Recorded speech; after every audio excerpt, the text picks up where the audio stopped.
먼저 동성애는 명확히 사회적 폐해를 유발하고 있습니다. 남성 동성애 간 성접촉, 동성애죠. 이게 에이즈의 주요 전파 경로인 것은 보건복지부도 명확히 인정을 하고 있습니다. 제4차 국민건강증진종합계획이라는 보건복지부의 문서가 있는데 거기에 바로 이렇게 기록이 돼 있다는 거죠. 에이즈 환자의 92%가 남자이고 8%가 여자입니다. 제가 한번 여쭤볼게요. 에이즈 환자의 92%가 남자일까요? 여자일까요? 남자입니다. 남자. 8%만 여자입니다. 그런데 에이즈가 만약에 남자, 여자 사이에 정상적인 이성애죠. 이성애를 통해서 감염이 된다라고 하면 에이즈 환자의 남녀 성비가 5대 5가 됩니다. 5대 5. 서로 옮기니까 5대 5가 돼 있어요. 그런데 에이즈 환자 남자가 92%다라는 것은 무엇을 말하냐면은 주로 남자끼리 에이즈를 전파시키고 있다는 거예요. 남자끼리 동성애를 하다가 에이즈에 주로 감염되고 있다라는 거죠. 그리고 에이즈는 99%가 성접촉을 통해 감염된다라고 돼 있죠. 그러면 의료사고로 인한 감염은 어떻게 되는 거냐? 예를 들어서 수혈로 인한 에이즈 감염이죠. 수혈로 인한 에이즈 감염은 2006년 이후 대한민국에 단 한 건도 없습니다. 지금은 100% 성접촉으로 에이즈에 감염됐는데 여기는 99%라고 돼 있잖아요. 그럼 1%가 뭐냐? 1%가 뭐냐면 수직 감염 사례가 어쩌다 나와요. 수직 감염이 뭐냐면 에이즈 산모가 아기를 낳을 때 에이즈 아기가 나오는 게 수직 감염입니다. 그게 어쩌다 1% 나오는데 이 수직 감염도 뿌리를 거슬러 올라가면 동성애 때문에 옵니다. 자, 무슨 말인지 잘 들어보세요. 우리나라 첫 번째 수직 감염으로 에이즈 발생한 사례를 설명드리면 이해가 될 것입니다.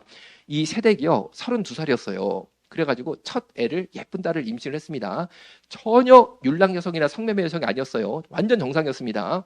그랬는데 제왕절개를 했습니다. 지금도 제왕절개 많이 하잖아요. 그런데 제왕절개를 하다 보면 피가 나는 경우가 있어요. 피가 나면은 무조건 수혈을 합니다. 무조건 피를 달아야 됩니다. 그래가지고 이 산모가 제왕절개를 쫙 했는데 피가 납니다. 그러니까 산부인과에서 피를 딱 달았습니다. 그래서 아기는 무사히 났죠. 났는데 문제가 뭐냐? 이 피가 에이즈 피였다는 거예요. 그래가지고 애 낳으러 들어갔다가 아기 엄마가 에이즈가 돼서 나왔습니다. 그런데 문제가 뭐냐? 이 피가 엄마 몸으로 막 재활절개 하는 동안 들어갔잖아요.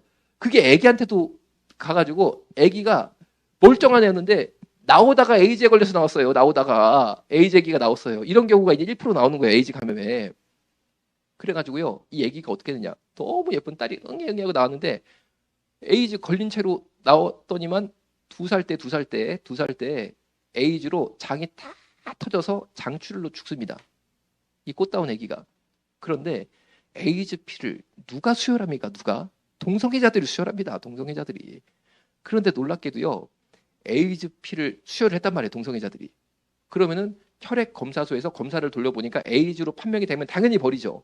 그런데 검사를 했는데 어쩌다가 이 검출이 안 되는 경우가 있거든요. 우리 코로나도 검사했는데 음성인 줄 알았는데 나중에 보니까 양성인 경우가 있잖아요. 그런 식으로 바이러스 검사를 했는데 처음에는 너무 양이 적다 보니까 못 잡는 경우가 있다는 거죠. 코로나도 여러분 아니 나 음성인데 왜 며칠 있다 가니까 양성이냐 이런 경우가 지금 막 뉴스 나오잖아요. 그런 경우가 이제 있다는 거죠.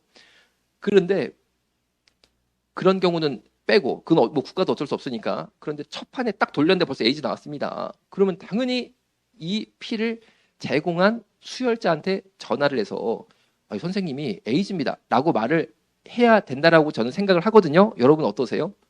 당연히 해야 되는 거 아닙니까? 그런데 그 말을 하면 안 된다라는 게 현재 대한민국 법입니다.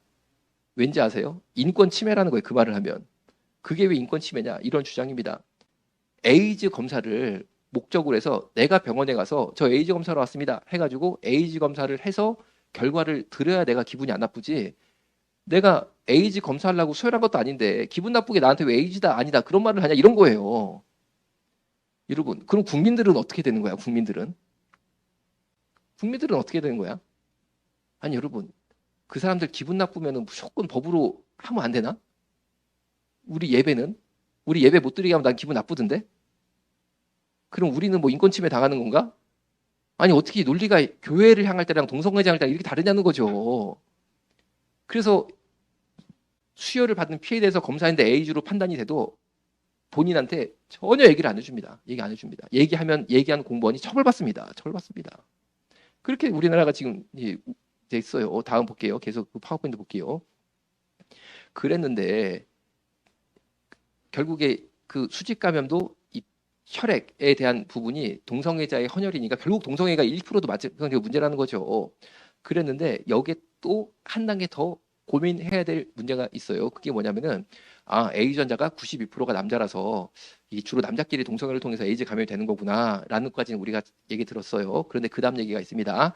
산모 및 성매매 여성은 현재 의무적으로 에이즈 검사를 합니다. 이거는 일반 여성들이 거의 몰라요. 여러분이 임신을 해서 산부인과에 가잖아요. 그러면은 말하던 말 안 하던 간에 상관없이 강제 에이즈 검사 다 하고 있어요. 사실은 이게 의료법에 의해서 산모는 의무 에이즈 검사 대상입니다. 그래서요, 내가 원하든 원치 않든 간에 에이즈 검사 다 하거든요. 그런데 동성애자들 왜 의무적으로 에이즈 검사 안 해? 산모들은 다 해도 우리 불만 없잖아요. 그렇죠? 근데 동성애자들은 심지어 헌혈할 때도 에이즈 나와도 알려주면 안 된다? 여러분 너무 좀 이 형평성의 문제가 있다고 저는 보여지는 거죠. 그래서 여러분들이 산부인과 간 여성들은 나 에이즈 검사 했구나라고 생각하면 됩니다. 그런데 음성이니까 얘기를 안 해주는구나 생각하면 됩니다. 양성이면은 얘기해줍니다. 양성이면 얘기해줍니다. 산모한테. 왜냐면요, 산모가 에이즈에 걸리면 태어나는 아기가 에이즈 아기로 태어날 확률이 높기 때문에 얘기를 해주는 거죠.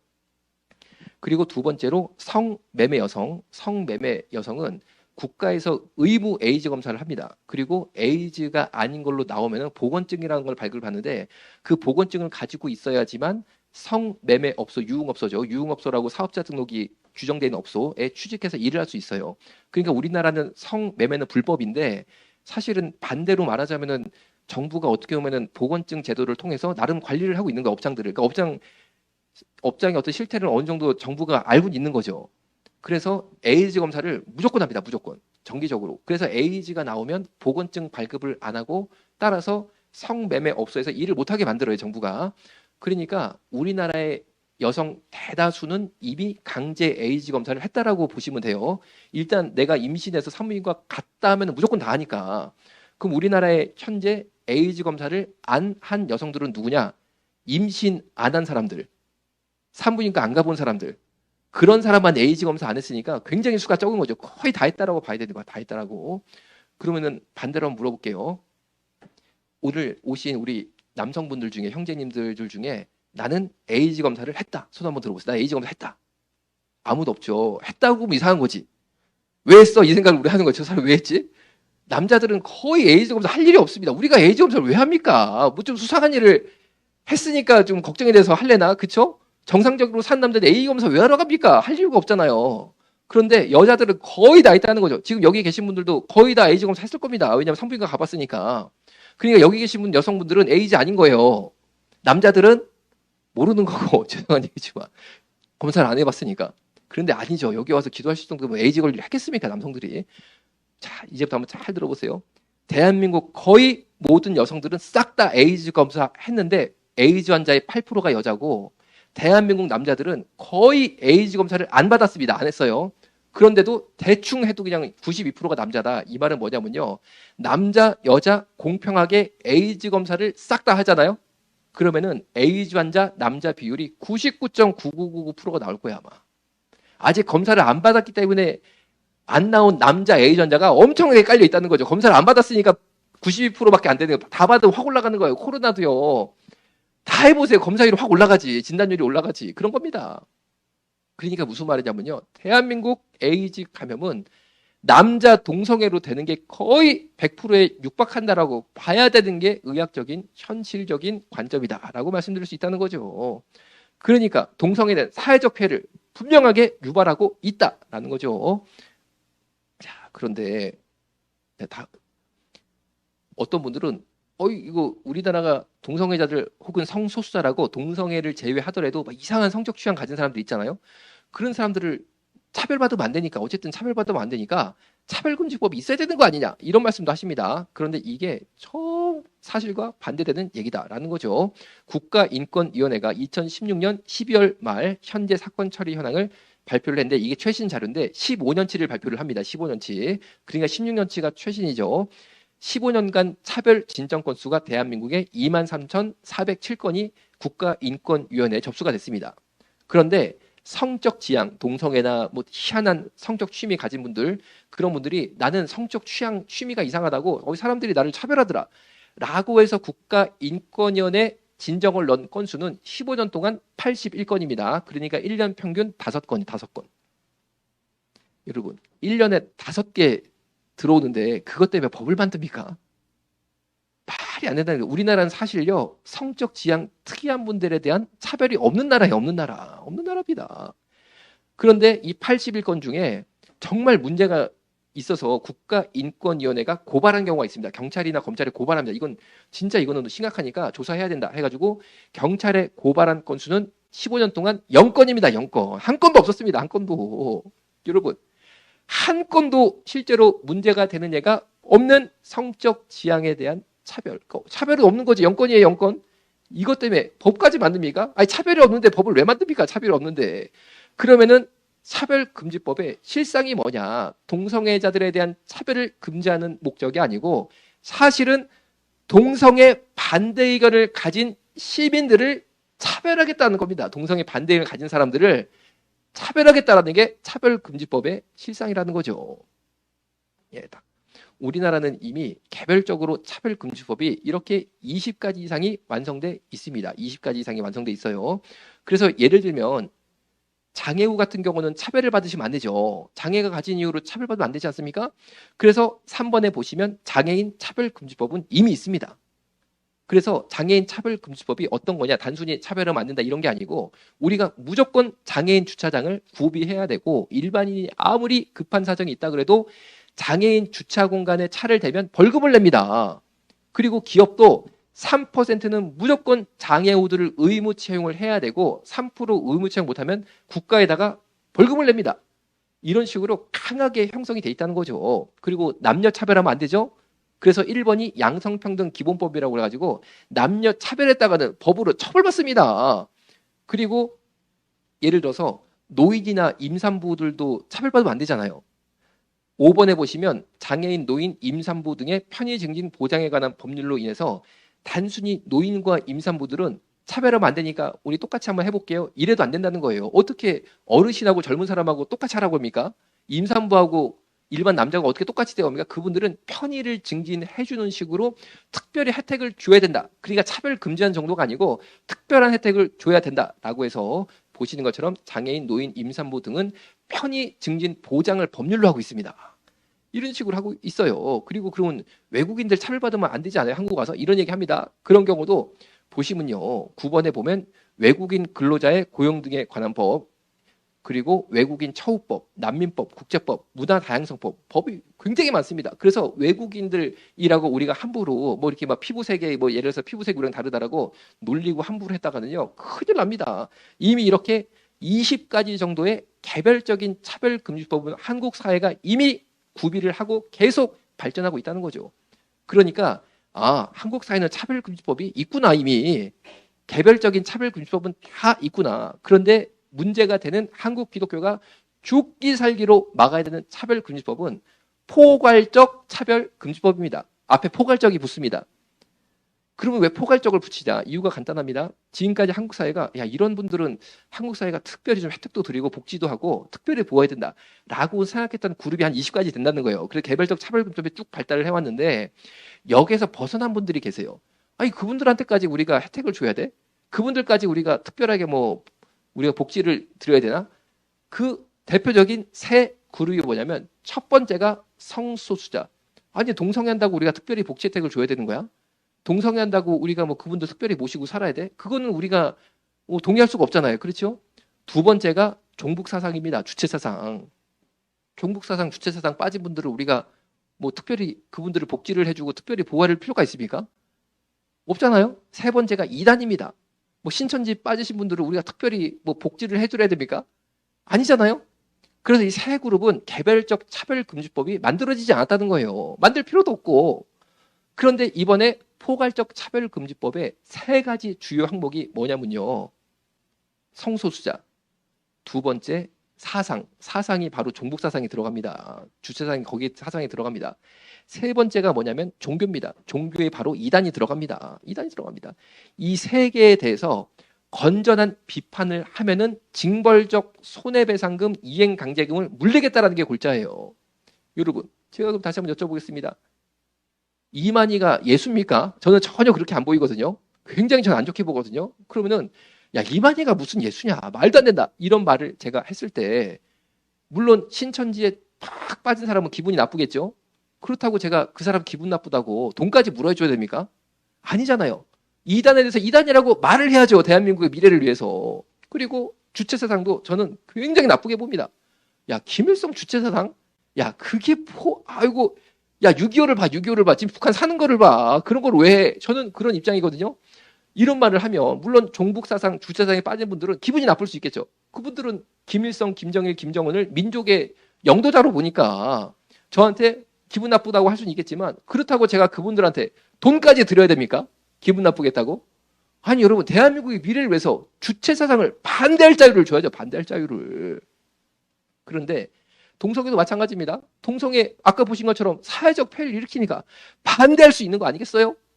그런데 그거를 하면은 먼저 두 가지를 이제 거치게 돼요. 제가 시간 조금 넘었는데 2분 안에 딱 마칠게요. 간단하게 하고. 두 가지를 거치는데, 동성애자가 예를 들어서 염화소 원장이 동성애가 사회적 폐해를 일으킨다라고 유튜브 방송에서 말했습니다 해가지고 저를 딱 문제를 삼으면 두 가지 단계를 거치는데, 1단계가 국가인권위원회에 갑니다. 국가인권위원회. 그래서 여기서 이행강제금 처분을 받습니다. 이행강제금은 3천만 원입니다. 3천만 원인데 무한 반복입니다. 무슨 말이냐면은, 제가 동성애는 사회적 폐해를 일으킵니다, 이 주장을 철회하고, 동성애는 좋아요, 이 말을 할 때까지 매일 3천만 원씩 물려버립니다. 저한테 매일. 한 달에 9억이네요. 9억. 여러분, 동성애 반대할 수 있는 거지. 그것 때문에 내가 이행강제금 한 달에 9억 내야 됩니까? 이거는 사실상 동성애 반대 의견을 못하게 막는다는 거죠. 징벌적 손해배상은 아마 조용길 변호사님이나 다 얘기하셔서 알겠지만, 그냥 1인당 500만 원씩 제가 쫙 물어줘야 됩니다. 그런 거잖아요. 그러면은 요거 한 가지만 제가 이제 1분 동안 말씀드리고, 혹시 이 한동대학교 사례 조용길 변호사님 말씀하셨나요? 안 했으면은 요거 하고 이제 마칠게요. 그러면은 1단계 국가인권위원회, 2단계 법원이니까 두 개가 동시에 들어가요. 두 개가 동시에 들어가니까 두 개 다 동시에 처분을 받는 거죠. 그런데 법 얘기는 기존의 변호사님이 잘 해주실 것 같고, 그럼 국가인권위원회만 따로 말씀드리고, 이행강제기만 오늘 그것만 좀 말씀드리고 마치겠습니다. 그러면은 국가인권위원회가 그 사건을 받았을 때 이것이 문제가 있다라고 판결을 내리면은 이행강제금이 나오니까, 국가인권위원회가 그동안 동성애 문제에 대해서 어떻게 판결을 내렸는지가 굉장히 중요한 거죠. 이건 이미 판례로 남았기 때문에 이대로 가는 겁니다. 예, 파워포인트 보고 저는 싹 이제 내려주세요. 자, 그러면은 시간 관계상 6번만 말씀드릴게요. 6번. 한동대학교 사례입니다. 한동대학교가 기독교 학교 대표적인 학교입니다. 그런데 한동대학교 학생들 중에도 이상한 학생들이 있더라고요. 이 학생이 남학생인데 집이 멀다 보니까, 한동대가 포항에 있다 보니까 포항에다가 자취방을 얻어가지고 삽니다. 그런데 이 친구가 여학생 둘을 데리고 살아요. 그런데 자기 혼자 그러고 살면 누가 뭐라고 그럽니까? 본인이 맨날 인터넷에서 자랑을 합니다. 그냥 친구로 지내는 게 아니고 여자 둘을 뭐라고 애인으로 첩이라고 그러나? 첩을 둘을 데리고 사는 식으로 1대2로 이거를 영어로 폴리아모리, 한국말로 다자성애라고 합니다.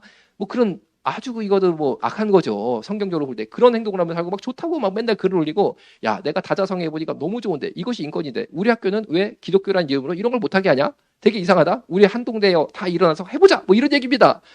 그런데 한동대에서 빨리 싹을 잘랐어야 됐는데 그냥 봐준 거예요. 그냥 알고도 봐준 겁니다. 그러니까 이 친구가 더 이게 담대해졌다고 그럴까? 그래가지고 오늘 학교에 딱 찾아오더니만, 교수님, 제가 학교 강당을 좀 빌려야겠어요. 왜 그러냐? 이거 보세요 하고 포스터까지 다 만들어가지고 딱 내놓습니다. 보니까요, 성소수자 세미나를 아주 그냥 포럼을 합니다. 한동대학교에서. 그런데 그냥 포럼이 아니고요, 이 학생이 다자성애의 좋은 점을 발표하는 거예요. 이제. 여자 둘 데리고 사니까 너무 행복하다. 한동대요, 다 해보자. 이거를 자기가 발표를 하고, 그것뿐 아닙니다. 이미 서울에 유명한 동성애자 인권 운동가라고 말하는 사람이 있거든요. 그 사람 와가지고 동성애 좋은 거다 말하는 강의가 딱 잡혀있네. 또 한 사람 누가 오나 보니까 서울 지역에서 20몇 살 먹은 처녀인데, 이 친구가 성매매 여성이에요. 그런데 본인을 성노동자로 표현하고, 성매매도 인권이다. 아니, 기독교는 왜 성매매를 못하게, 왜 윤락 행위를 못하게, 이거는 인권 침해다 해가지고 막 그냥 퍼포먼스하고 춤도 춰가면서 막 하는, 자기 나름대로 성매매 인권운동 한다는 20몇 살 먹은 처녀 있어요. 그 친구가 다 오기로 다 짜있는 거예요. 와가지고 한동대 학생이요, 성매매 해봐라. 이거 진짜 좋다. 인권이다. 학교가 왜 이렇게 고리타분해? 기독교라고. 기독교는 왜 인간의 행복, 인권을 가로막은 거야? 이 얘기를 하겠다는 거예요. 그러니까 교수님이 강당을 빌려줄 수 있습니까? 없습니까? 빌려줄 수 없는 거잖아요. 그러니까 그 학생한테, 야, 너 하려면 학교 앞에 카페를 빌려서 해라. 개인적으로 해라. 이거 학교에서 이거가 되냐? 안 된다. 하니까 이미 그것까지 이 학생은 다 아까 말씀드린 그런 성소수자 인권운동가랑 계획이 다 들어가 있습니다. 딱 거절을 받으니까 그 길로 바로 국가인권위원회에 고발을 합니다. 자신의 모교를 다닌 학교를 우리 인권 침해 당했다 이렇게. 그래서 국가인권위에서 재판이 벌어졌습니다. 결과가 어떻게 됐을까요? 이 학생이 이겼습니다. 한동대가 졌습니다. 그래가지고 한동대가 이 학생과 성소수자를 인권 침해했다고 판결이 났다니까요. 그런데 이때만 해도 차별금지법이 없었으니까 넘어갔지. 차별금지법이 만약에 있다고 생각해 볼게요. 이 학생이 이 포럼을 열 때까지, 학교에서 열어줄 때까지 매일 3천만 원씩 한동대 물립니다. 매일 3천만 원씩 이행강제금, 이행강제 3천만 원. 이거랑 별도로 법원에서는 강제적 손해배상 또 물리고 따블입니다. 따블. 강제적 손해배상은 이 학생한테 직접 주는 거고 이행강제금은요. 국가인권위가 가져갑니다. 그걸 가져간다니까요. 국가가 가져간다니까요. 그럼 여러분 한동대가 1년이 아니라 한 달에 9억씩 내는데 1년에 100억이네요. 100억을 낼 것 같아요? 아니면 그냥 열어줄 것 같아요? 현실적으로. 그 100억이 1년에 끝나나? 될 때까지 100억이 돼 매년? 여러분 교회는요? 여러분 교회가 같은 일이 생기면 여러분 1년에 100억씩 낼 수 있습니까? 결국 동성애자들 여기서 결혼식도 하고 동성애자 목사가 안수도 받고 열어줘야 된다니까요. 어쩔 수 없이 돈 때문에. 안 그러면 이거를요 국가에다 갖다 바친다니까요. 뭐 1년이 아니라 제가 볼 때 한 달도 버티기 어렵습니다. 3천만 원씩 한 달이면 9억인데 한 달도 못 버팁니다. 여러분 이런 시대가 오기 일보 직전에 이런 시대가 오기 이런 시대가. 그런데 우리가요 정말 깨어서 기도해야 될 줄